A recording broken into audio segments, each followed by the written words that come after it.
the others at the project, they lacked a vision, too confined by the leash of ethics, regulations, bureaucracy. MK Ultra was meant to revolutionize the human mind, to break the barriers of consciousness. Instead, it became a hollow shell of its potential, suffocated by cowards. My serum, my masterpiece, was showing results they couldn't even comprehend, but they refused to see it. The failures, they called them catastrophic. I called them necessary. Progress is built on the broken bones of trial and error. So, I made a choice. If they wouldn't allow me to test on others, I would test on myself. The serum felt electric. My thoughts became clearer, sharper. I could see connections, patterns, truths that had been hidden from me. I took everything, every vial, every shred of research. I walked out of that sterile prison and left their small minds behind. They think I disappeared. No, I evolved.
He's dead.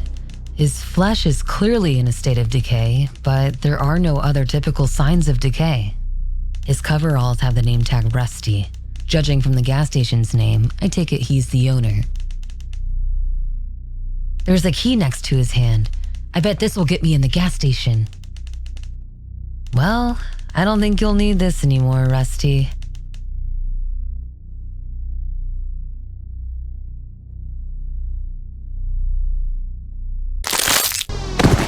No way!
Where did they come from? What is happening here?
Wait, what is that?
Well, if I didn't know any better, I'd say this town finally got itself a break.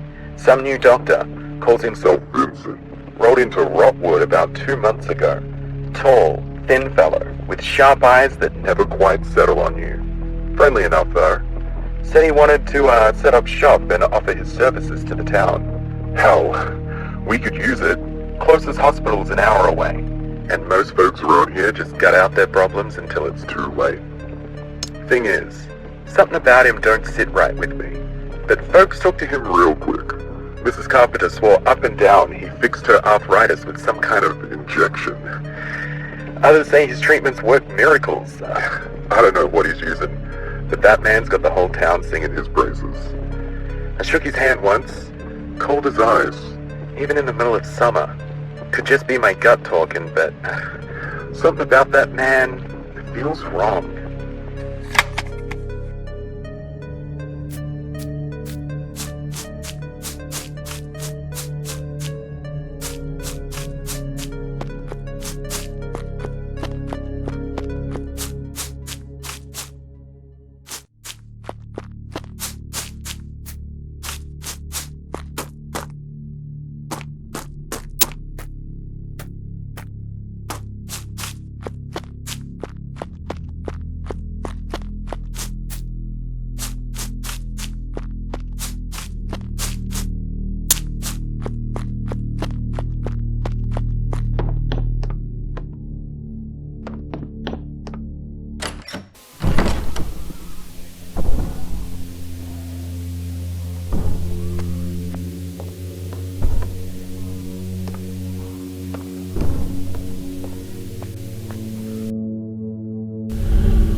It doesn't matter where you hide.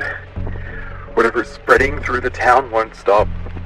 The survivors we brought here, they're not survivors anymore. Daisy's the latest. She was fine this morning, now she's down in the cellar with the rest of them, locked up tight. It's the only thing we can do. Damn things aren't human anymore. But they still scream like they are. Rusty left. Said he was going back to the gas station to grab more food and fuel. He never came back. Probably ended up like the rest of them. And me? I don't know.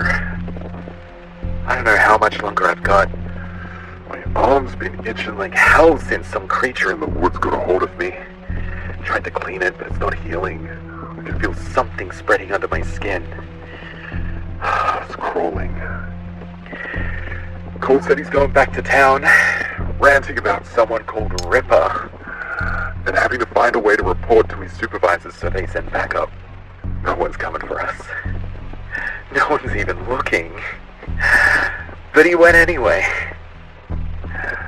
Hope he has better luck than I did.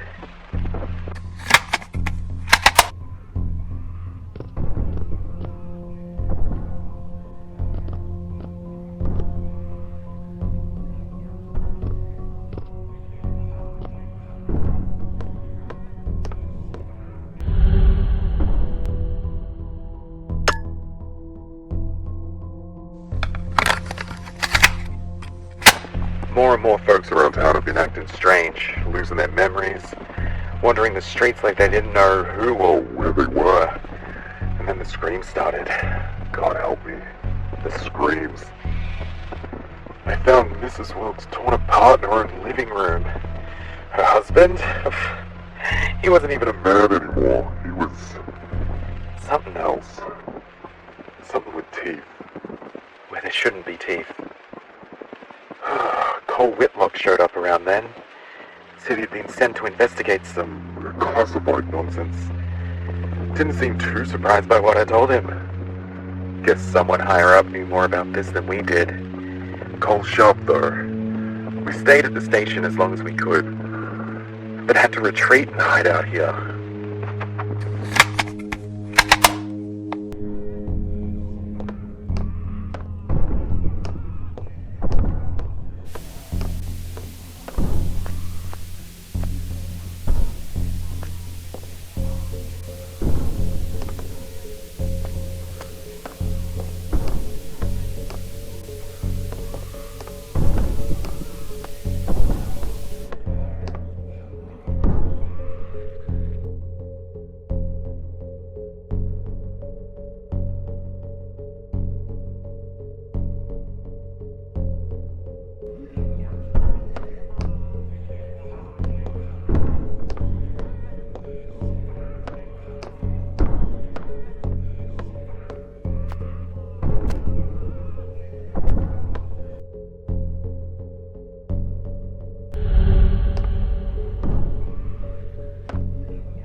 God, the smell. Disgusting. What was that yellow liquid?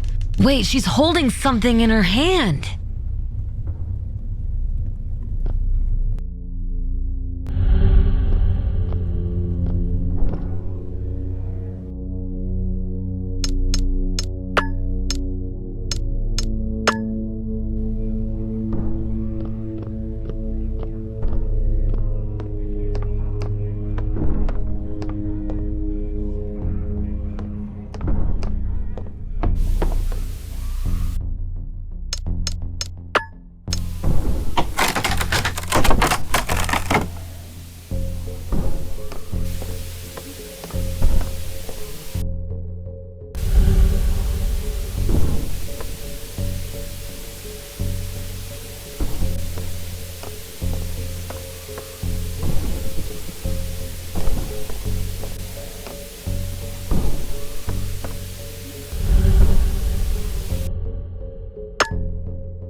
Oh, it's funny, really. Always thought I'd go out in a shootout. Maybe a car crash on the highway. Never imagined I'd end up barricaded in my own damn bedroom. Talking into this hunk of plastic like it'll matter. Hell, maybe it will. Maybe someone will hear this someday and know what happened here. Whatever is spreading from my wound is in my veins now. I can feel it. Cold. All at once. Gnawing at my insides. I keep hearing these voices outside the door. Not the people I locked up down there, no. No, these voices, they're older. Darker. They whisper things I can't repeat.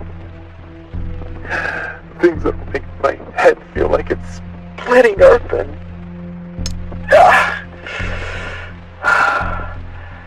Cole didn't come back. Rusty didn't come back. No one's coming back.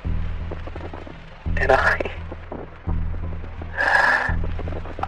don't think I'm me anymore. God help me. I refuse to end up like the rest of them.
Domination of thought alone is incomplete.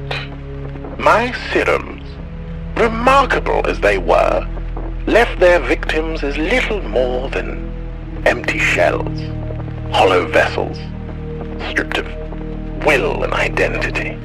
Control, yes, but it was fleeting, impermanent. Something was missing. The answer had always been there, lurking in the shadows of my research, back in the MK Ultra days.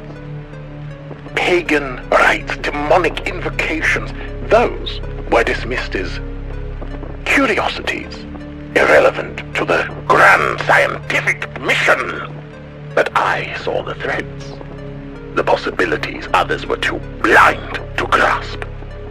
After my liberation from the project, I had the freedom to explore what they wouldn't dare touch.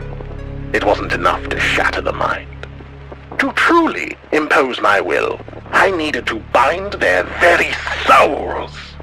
Through rituals as ancient as the soil itself, I infused my serums with energies that defy reason, drawn from rites whispered in forgotten tongues.